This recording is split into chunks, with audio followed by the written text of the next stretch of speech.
Dentro de un hogar en la Edad de Piedra, ¿qué tenían realmente? Adéntrate en las penumbras de un refugio sin lámparas de vidrio, sin suelos pulidos ni ecos de banquetes, solo el crepitar de un hogar de leña, el olor de juncos secos, resinas y pieles curtidas, y paredes, de roca, barro o madera, que guardan miles de historias susurradas al fuego. En este recorrido cruzaremos el umbral de un espacio doméstico de la Edad de Piedra, lo mismo una cueva paleolítica que una choza mesolítica o una vivienda aldeana del Neolítico, para descubrir, a través de sus objetos, huellas y arreglos, que nos revelan sobre quienes lo habitaron. Desde fuera, un hogar de la Edad de Piedra no buscaba impresionar a extraños, buscaba sobrevivir a los inviernos, a los vientos, a las bestias y a la escasez. La mayoría de los refugios que veremos comparten una silueta humilde, volúmenes bajos, techos inclinados de ramas, corteza o paja, y pieles tensadas o paredes de barro que respiran con el clima. En los paisajes del Paleolítico, el hogar podía ser una cueva o un abrigo rocoso donde la roca hacía de muralla contra la intemperie. En llanuras boscosas y estepas, las bandas levantaban chozas circulares con armazón de varas flexibles, avellano, abedul o sauces, atadas con fibra vegetal, tendones o tripas, cubiertas con pieles cosidas con aguja de hueso. En zonas frías y abiertas, algunos grupos estructuraron viviendas con huesos largos de grandes mamíferos, reforzados con costillas y mandíbulas, y cerraron los huecos con pieles y césped. Donde abundaba la piedra, se alzaban pequeños muros en seco, donde abundaban juncos y arcillas, se tejían paredes vegetales embadurnadas con barro. Cuando, ya en el Neolítico, varias familias convivieron en aldeas estables, surgieron casas rectangulares de madera y barro, a veces con suelos apisonados o enlucidos, canaletas de desagüe sencillas y áreas de trabajo exterior. No tenemos tapices ni crónicas, pero sí estratos arqueológicos, capas de ceniza, manchas de postes, hoyos de almacenaje, restos de techumbre y fragmentos de arcilla con improntas de varas. Y tenemos imágenes, manos en negativo, animales y símbolos pintados en paredes de cuevas, pequeñas esculturas, motivos incisos en hueso, marcas de dedos en el barro. A partir de estas pistas, la vivienda aparece como lo que fue, normal, funcional, suficiente para mantener el calor, guardarse del viento y conservar vivo el fuego. Para una banda de cazadores-recolectores, la comodidad no se medía en lujo, sino en abrigo, proximidad a agua y a rutas de animales, y en una hoguera que ardiera toda la noche. Las primeras impresiones, entonces, son prácticas. ¿Gotea el techo de corteza? ¿El humo sale por el ventanuco o se arremolina?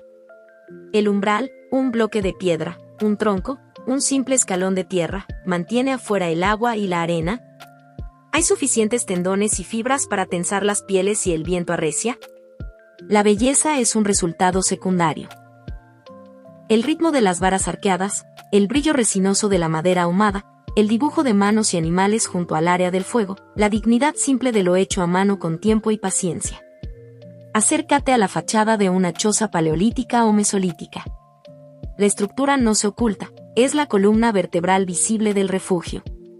Arcos de ramas jóvenes se cruzan, se atirantan con cuerdas de fibra de ortiga o corteza interior de tilo, las uniones se sellan con resinas calentadas. Sobre el esqueleto se extienden pieles, cortezas o fardos de juncos.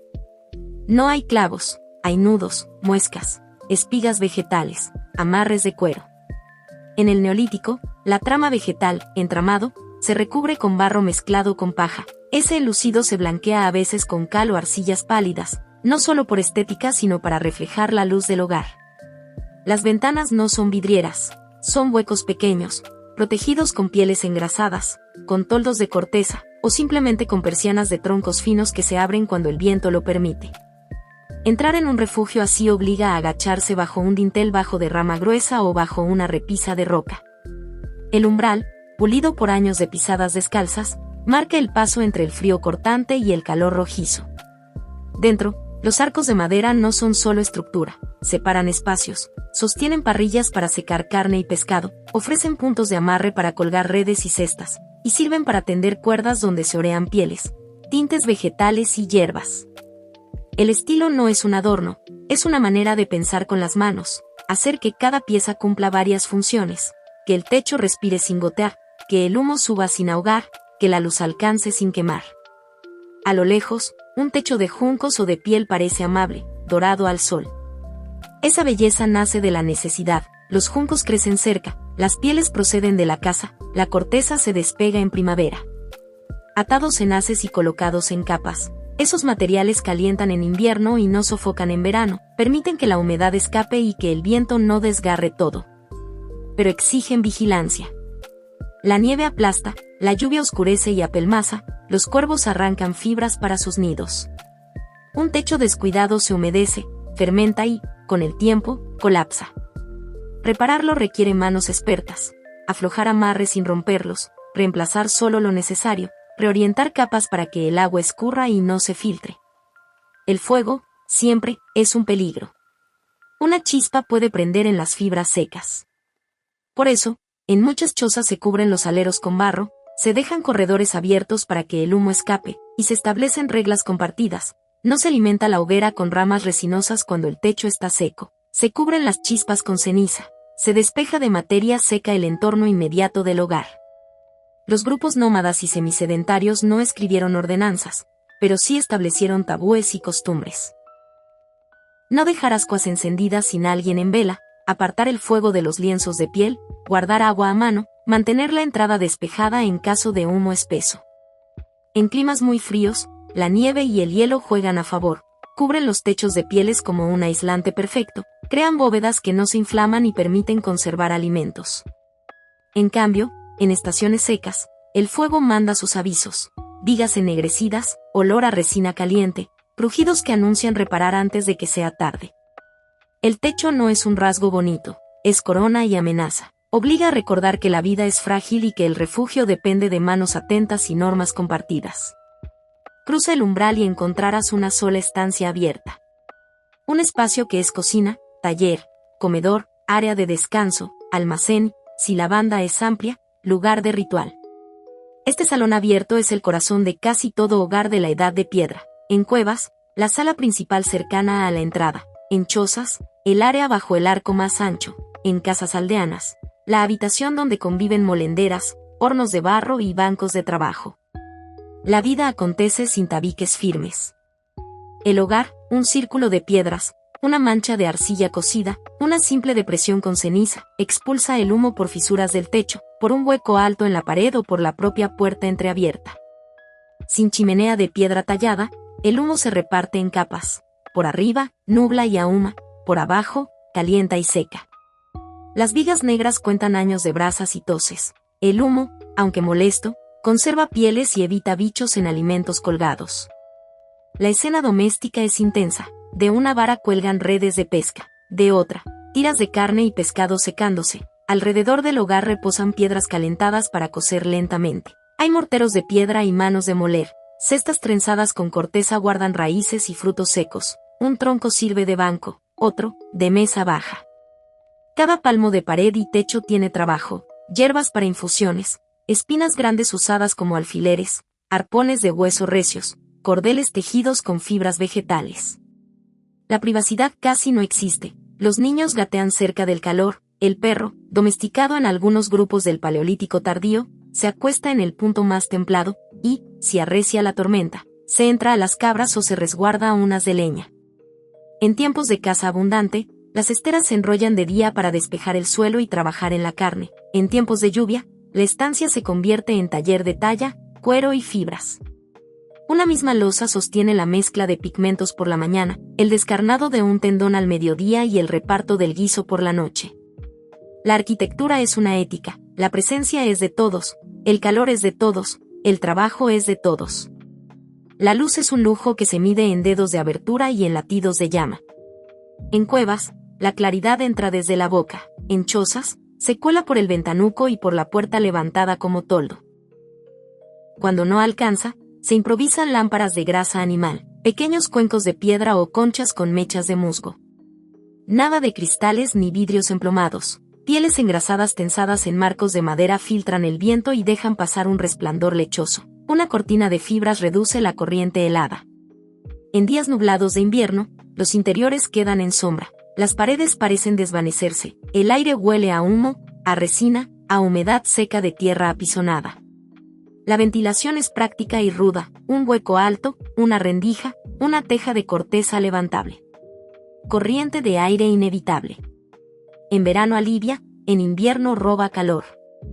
Por eso, la luz organiza el día. Tallar lascas finas o coser con aguja de hueso se hace junto a la boca del refugio, con la claridad de la mañana. Al caer la tarde, el centro pertenece al fuego y a la lámpara de grasa si hay suficiente manteca almacenada.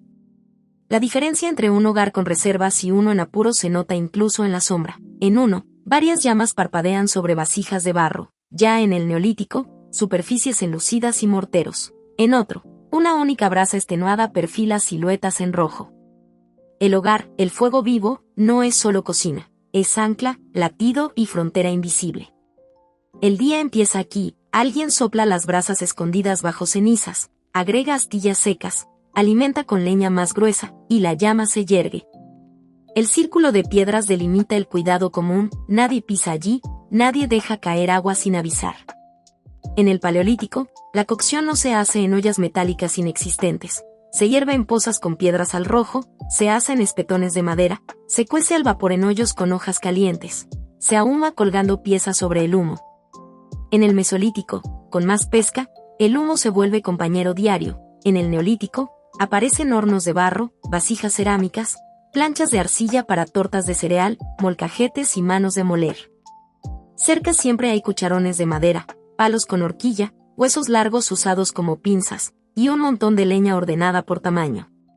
La pared de roca se ennegrece, el techo se tizna, cada mancha de humo cuenta inviernos bien pasados. Pero el hogar también atrae cuerpos y voces, la banda se reúne cuando cae el sol, junto al calor se arreglan puntas de flecha, se pulen hachas de piedra verde, se cuentan historias de caza y se entonan canciones que marcan ritmos de trabajo. Una niña observa cómo su abuela mezcla arcilla con paja para sellar una grieta. Un joven regula el tiro del humo abriendo un poco más el ventanuco. Alguien recita las señales del cielo para el siguiente desplazamiento. La cercanía al fuego define dónde se trabaja, dónde se come, dónde se duerme, y también quién se calienta primero. Se siente el anciano más cerca. Se ubican los bebés a resguardo. Los cazadores en reposo ocupan el lado de sotavento. Perder el fuego es perder centro, calor, seguridad y memoria. Por eso se cuida como a un ser vivo, se alimenta, se protege, se reparte. Dormir, en este mundo, no significa un cuarto aparte, sino un rincón de calor y abrigo. Para bandas móviles, dormir es extender esteras de juncos o hierba seca y cubrirlas con pieles, es agrupar cuerpos para conservar calor, es aprovechar el lado cálido de la gran roca, es, si hace mucho frío, acostarse con gorro de piel y manos entre las rodillas. En refugios más asentados del Neolítico, aparecen plataformas de tierra apisonada, tarimas de madera, áreas elevadas secas. Aunque la privacidad sigue siendo escasa, algunas familias separan espacios con cortinas de fibras vegetales o con biombos de varas para atender a un recién nacido, para sanar a un enfermo o para conversar en voz baja.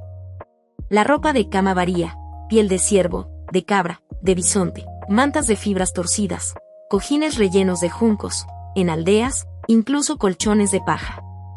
A los pies, si hay un mueble, no hay arcones con candado, hay cestas con alimentos secos, bolsas con sílex de buena calidad, herramientas y adornos.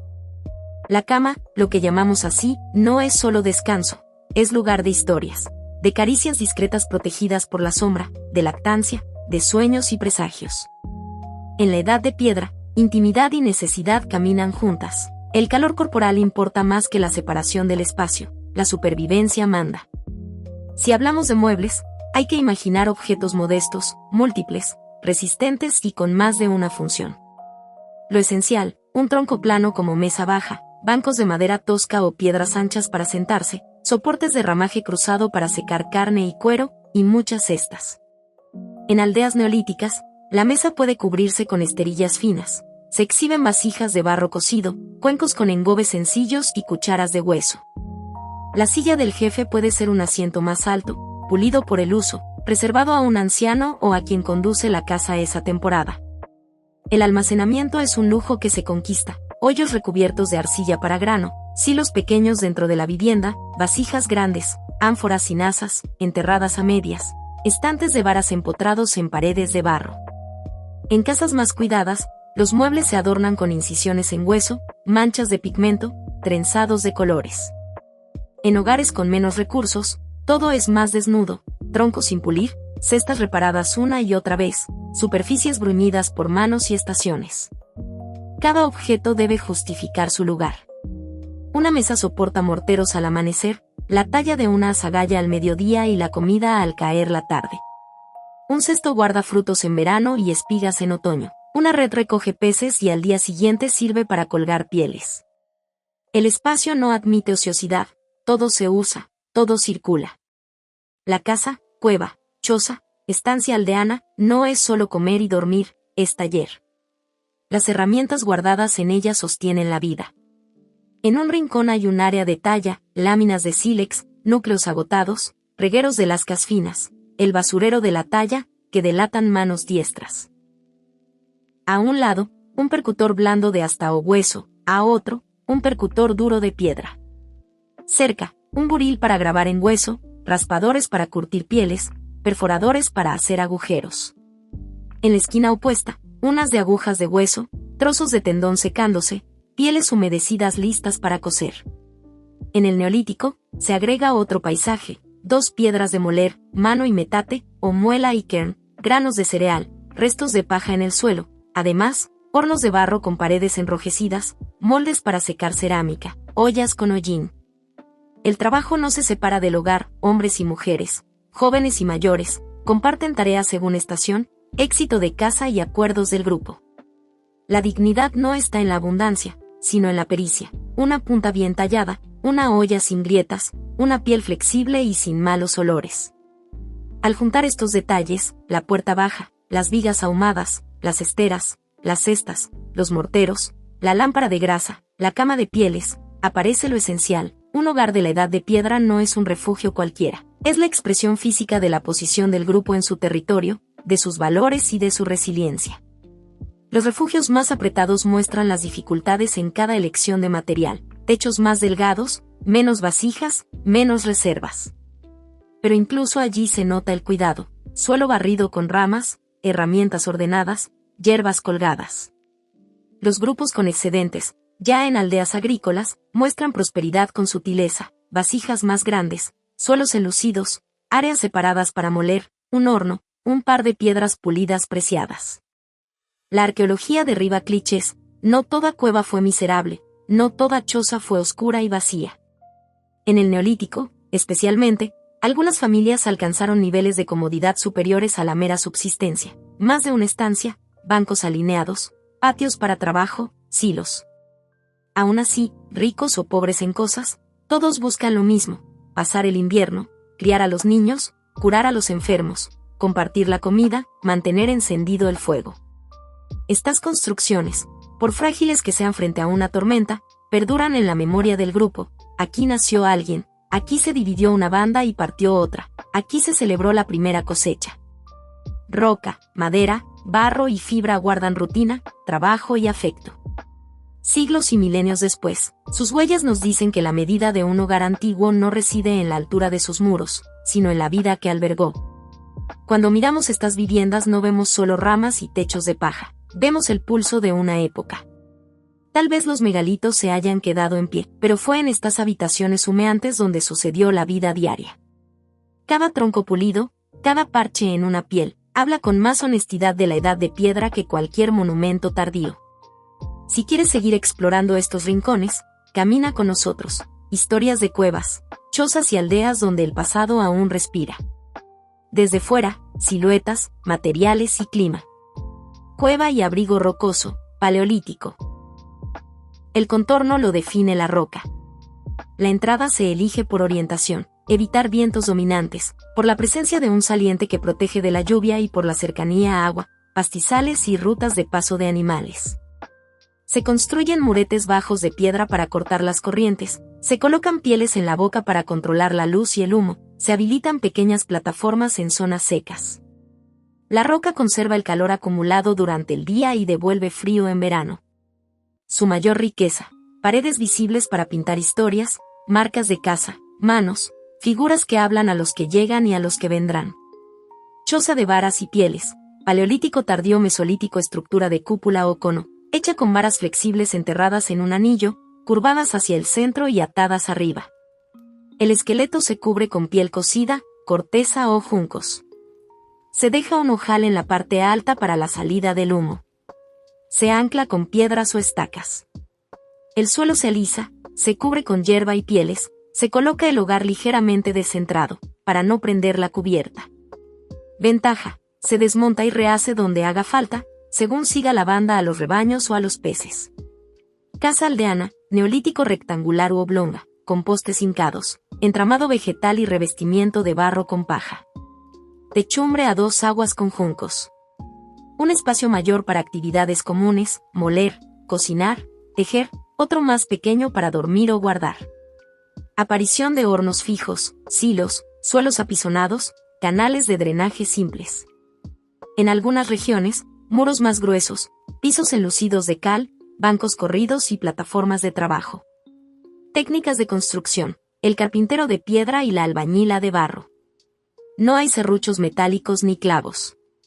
Las varas se cortan con hachas de piedra pulida, neolítico, o con hendedores y azuelas bien lascadas, paleolítico / diagonal mesolítico. Las uniones son muescas, horquetas, amarres de fibra y tendones. La resina de conífera calienta y sella. Para el barro, se mezclan arcillas con paja y agua, se aplican capas y se dejan secar al sol. El enlucido se renueva cuando se agrieta. Cada trabajo tiene truco: alinear postes con una cuerda de fibra, orientarla. Techumbre para que el viento no la levante, ahumar maderas para que resistan insectos. Riesgos y mantenimiento. La lluvia apelmaza juncos, el viento levanta pieles mal tensadas, el fuego amenaza techos, los roedores perforan despensas. La manutención es constante: revisar amarres tras tormentas, renovar haces de juncos, sellar grietas con barro, redistribuir piedras del hogar, limpiar cenizas. Tabúes tribales funcionan como leyes: no dejar basura orgánica dentro, atrae animales; no cocinar grasas con fuego alegre cuando el techo está muy seco; no dormir contra la pared que da al viento si hay grietas. El consejo de ancianos dicta y corrige, se aprende por prueba y legado oral. Dentro, un solo espacio, muchas vidas. El área central gira alrededor del fuego. A sus lados se disponen islas de actividad. La isla de la talla, paleolítico-mesolítico, suelo cubierto de lascas, un núcleo de sílex bueno, percutores duros y blandos, un cuero extendido para recoger fragmentos y no perderlos, herramientas recién sacadas para retocar, raspadores, puntas, buriles, perforadores. La talla sucede con luz de mañana y mano firme. Un golpe mal dado fractura el filo y desperdicia material. La isla del cuero, todas las etapas: un marco para secar pieles, raspadores, piedras lisas, grasas para suavizar, agujas de hueso y tendones como hilo. Odor a humo y grasa rancia, manos fuertes, paciencia. Con pieles se hace abrigo, botas, bolsas y cortinas divisorias. La isla de fibra, mesolítico-neolítico, trenzado de juncos y cortezas para cestas, redes de pesca y esteras, cordeles de ortiga o tilo. En neolítico, telar de pesas para tejer mantas y ropa, usos de barro y madera, fibras colgando para orearse. Tejer es matemático y ritual: el patrón se canta, los cruces se cuentan, el error se reconoce al tacto. La isla de molienda y cocina, neolítico, metate y mano, o muela y quern, granos en cestas, harina en cuencos, hornos de barro abovedados, palas de madera, planchas de arcilla para tortas. La molienda marca ritmo, golpe, arrastre, respiro, niños mirando, aprendiendo, ancianas corrigiendo posturas para no forzar la espalda. La isla del ritual, todas las etapas: una repisa con figurillas de barro o piedra, conchas perforadas, colmillos y cuentas, pigmentos rojos y negros, un lugar para relatar el origen de los animales, para agradecer la caza, para recordar a los muertos. La cosmovisión es animista: roca, río, bisontes y semillas tienen espíritu. El chamán o la chamana lee signos en el humo y en los sueños. Nadie come sin antes ofrendar un poco al fuego. Luz y ventilación: negociar con la sombra. No hay cristales, hay huecos. La luz manda: por la mañana se cosen botas, se tallan filos, se seleccionan semillas; al atardecer, el fuego ocupa la escena. Lámparas de grasa dan luz puntual, se usan con mesura, pues la grasa cuesta cazar.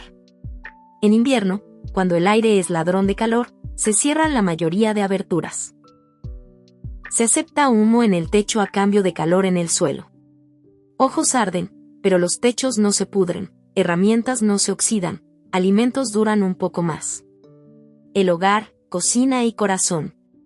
Paleolítico, hervidos por transvase de calor, piedras al rojo en agua contenida en pieles o cestos impermeabilizados con resinas, asados en espetones de madera verde, cocción bajo tierra con hojas y piedras calientes, ahumado. Grasas recogidas para lámparas y cocina. El control del fuego es arte, no quemar, no crudo, mantener brasas. Mesolítico, más pescado y moluscos, ahumaderos improvisados, redes cercanas al fuego para secar, soporte de varas para colgar filetes, humo como conservador y sabor. Neolítico, cerámica y hornos, guisos, panés planos, gachas espesas, cocción más variada, almacenamiento de leña, paja y grano bien separados del hogar para evitar incendios. El fuego convoca. Alrededor de él se deciden movimientos estacionales, se reparten porciones según necesidad y prestigio ganado por la pericia, no por títulos que aún no existen, se curan heridas, se enseñan técnicas, como leer una veta de sílex, como distinguir una semilla fértil, como elegir la rama ideal para un arco. Dormir, calor compartido, cortinas de piel. Privacidad mínima. Se separa con pieles cuando hace falta, se respeta el silencio de madrugada.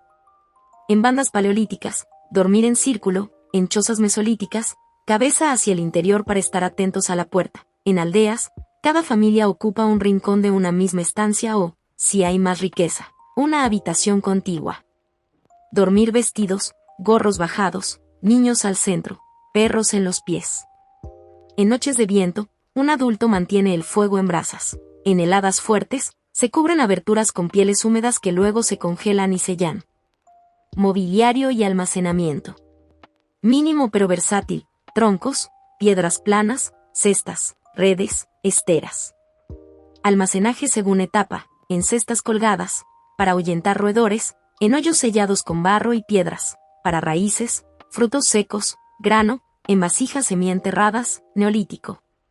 Exhibición simbólica, collares de conchas, dientes, cuentas de hueso, pinturas en paredes interiores, marcas de clan en postes. Los objetos hablan de relaciones, quién se casó con qué banda se intercambió obsidiana, por qué ruta llegó una concha de mar hasta una estepa. Taller, economía en miniatura. Cada herramienta tiene historia. Un hendedor de piedra verde viajó en intercambio, un raspador proviene de un nódulo raro, la aguja de hueso pasó de abuela a nieta. La casa produce comida procesada, ropa remendada, redes tejidas, vasijas cosidas, puntas talladas, adornos. A veces, escasos excedentes para trueque, sal de un arroyo lejano, pigmento rojo muy fino, un hacha pulida que todos desean. Hogares pobres y ricos, en la escala de la edad de piedra. Las diferencias existen y son sutiles. Más cestas y vasijas, suelos mejor alisados, hornos bien hechos, un segundo espacio bajo el mismo techo, más adornos, pigmentos diversos. En refugios apretados, lo justo, pero limpio y bien ordenado, dentro de aldeas, espacios de trabajo exteriores, corrales cercanos, huertos pequeños. En todos, el mismo objetivo, que nadie pase frío ni hambre, que el fuego no se apague. Herramientas y pericia, del sílex al molino de mano. Talla lítica, paleolítico mesolítico buscar el nódulo, leer su gramática, conos de percusión, planos, aristas. La banda distingue percutor duro, piedra, de blando, asta, decide si extrae láminas largas o lascas cortas, diseña núcleos preparados. Con buriles se graba, con raspadores se curte, con perforadores se hacen cuentas y agujeros para coser. El taller deja su firma, alfombra de lascas, corteza golpeada, marcas en las paredes de roca. Pulido y hachas, neolítico lentas, con paciencia. Frotar contra piedra y agua hasta tener filo duradero. Hachas para abrir claros, postes para casas, madera para herramientas, leña para hornos. El pulido marca un cambio, del campamento móvil a la aldea que echa raíces. Agujas y cordelería, todas las etapas hueso y hasta, con ojo tallado, tendones trenzados, fibras vastas torcidas a cordel y, luego, tejidos. Sin aguja, no hay abrigo ni bolsa, sin cordel, no hay arco ni trampa.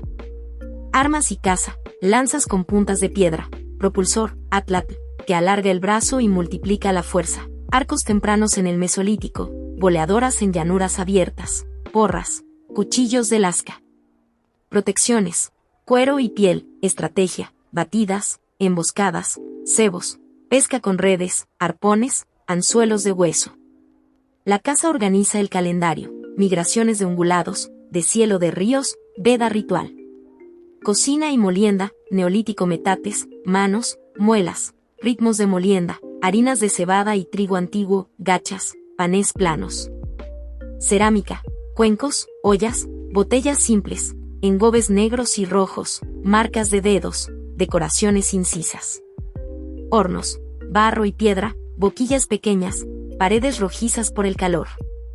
La cocina se vuelve variada, el hogar huele a grano tostado, a pan reciente, a sopa espesa. Transporte y entorno. Moverse es a pie. Se usan travois, arrastres con varas, trineos en nieve, canoas talladas o balsas en ríos templados y lagunas para pescar y llevar carga. Los senderos son memoria colectiva, las rutas combinan agua y tierra, los campamentos reaparecen según estación. Economía, reparto, trueque y excedentes. Sin monedas ni impuestos.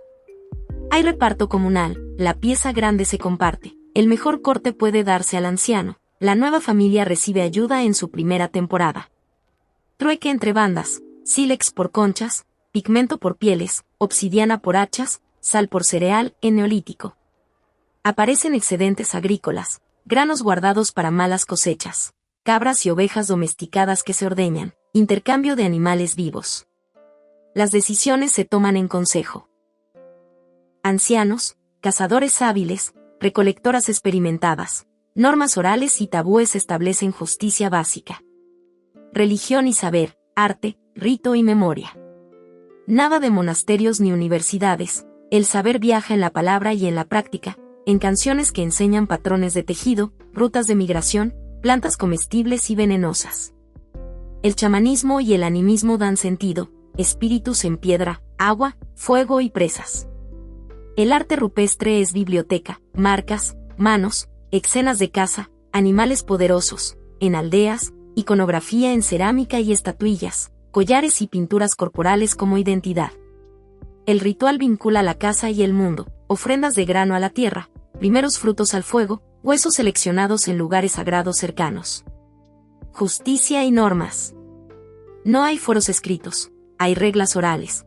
No desperdiciar agua, no tomar del silo ajeno, no encender fuegos junto al viento fuerte, no cazar hembras preñadas en época crítica. Conflictos entre bandas, choques por agua o paso de peces, armas, lanzas, arcos, porras, protecciones de cuero, mediación por ancianos o separación prudente. La venganza se desalienta con intercambio de regalos y matrimonios entre grupos. El castigo principal, vergüenza pública y pérdida de confianza. El peor, expulsión del círculo del fuego. Clima y estaciones. Glaciaciones, deshielos, bosques que avanzan, estepas que retroceden. El hogar se adapta, cuevas en frío extremo, chozas en bosques templados, aldeas cerca de riberas cuando el clima se estabiliza. Calendarios de flores y estrellas, que se recolecta en cada luna, cuando suben los peces, cuando migran los ciervos, cuando sembrar y cosechar, neolítico. El tiempo atmosférico organiza la vida, el hogar refleja ese reloj, más hogueras, más humo, techos más gruesos, esteras más densas.